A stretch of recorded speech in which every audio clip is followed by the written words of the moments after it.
G'day guys, today we're here to present to you the Milwaukee M12 BPS. M12, Milwaukee's platform, polisher sander. Don't be afraid guys, this isn't just an M12 drill with a little adapter on it to do polishing and sanding and to play around. This thing's a serious unit.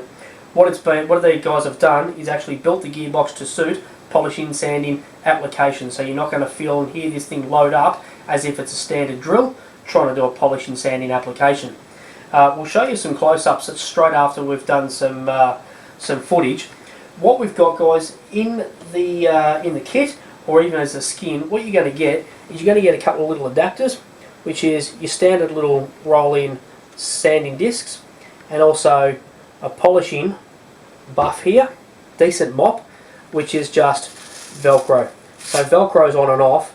Now with these two units, you can actually do quite a bit of work. So we're going to jump straight into some footage right now, and you'll see what this thing can do.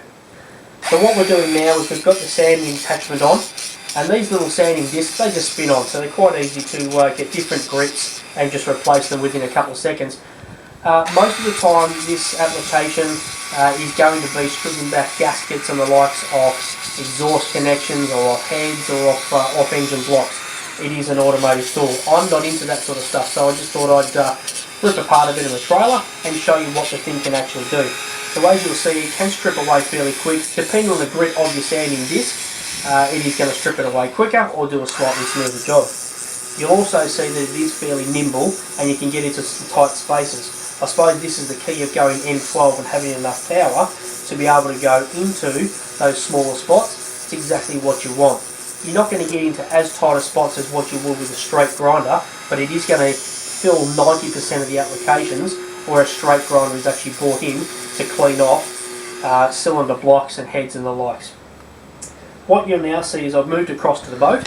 Now this thing can be used for polishing exactly what we're seeing right now with the boat, the aluminium tube and the likes and handrails, or you'd also use it for car applications on the B-pillars, that sort of thing, or small spot scratches where you're trying to buff it out, or chrome bumper bars for sure if you've got older cars, some hot rods and lights, or also stainless steel applications.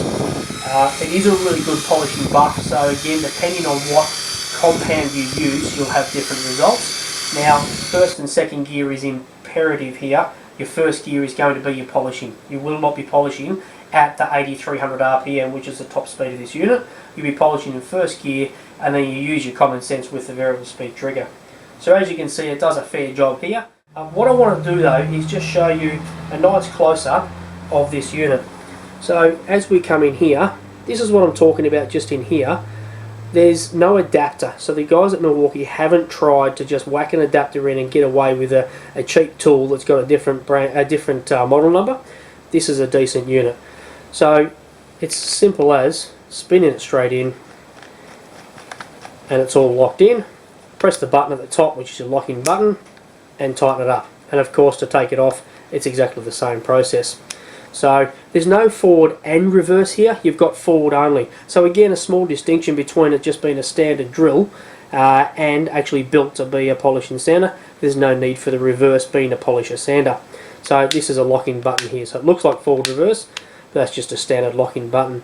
When we were talking before about your speeds, polishing versus sanding, here's your gear selector up the top. So of course first is 0 to 2800 RPM, and then flick it straight into second, and you've got 0 to 8300 RPM. Now of course, when you're in the polishing mode, you can go as slow as you want because you have got a very active variable speed trigger, and obviously first at full speed or second at full speed. So the other thing that you'll note here is a mounting hole there for the handle, and also there. Other than that, up front there's no bells and whistles on it that are trying to make it look like a great tool when it's not, because it already is. It doesn't need any fancy bits and pieces. Nice small grip, so Dwayne will be loving that. I haven't got my wingman right beside me, but he'll be loving this, the fact that that fits in the hand absolutely perfect, ready to go. Now one thing I did mention is the handle. You're probably thinking, I wonder how many times the handle would be used.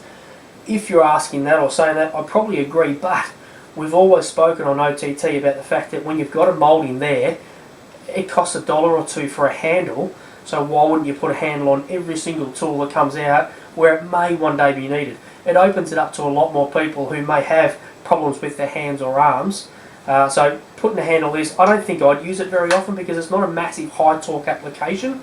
I'm not torquing stuff up, and it can't grab unless the mop gets caught in something. So I don't know how much it'll be used, but I reckon it's a ripping thing. So a couple of bucks. I like the fact that Milwaukee did it. Other than that, guys, in your skin form, so of course I've got the 4 amp hour battery in there at the moment. Take that out. As far as the skin, for around the $140 mark. So I've seen them for about 130, anywhere up to 160. You get your little unit, you get your sanding attachment, you get your polishing mop, and then you get a couple of pads. Now they're just the Velcro ones that peel on and off. So you're covered with those two for your skin. If you decide to go to a kit, I think I've only seen in Australia at the moment with a 3 amp hour in it. I just popped a 4 amp hour in there, so it's my mistake. But you'll obviously get the charger, nice soft shell case which keeps it all together, so it's not going to sell the tool on its own, but I like the fact that they whacked it in a nice soft case with the carry bag. Don't forget, with Milwaukee you've got the 5 and 2 year warranty, 5 years for your tool, 2 years for your battery. I really like the fact that they back up their product with a decent warranty. So other than that, guys, I don't know what more I can say. I really like the unit. We gave it a fair test out. Polishing and sanding and really grinding down and stuff puts a tool under an immense amount of load that you don't see. This thing's geared to suit it, and I really like what they've done here. So for any questions, guys, please do comment on this on the post. We love to hear your feedback. We don't want you guys just listening to us and no feedback coming. We do read your comments and we do try and respond as soon as possible. So if you like the video, like it. If you love our channel, subscribe, and please share our page.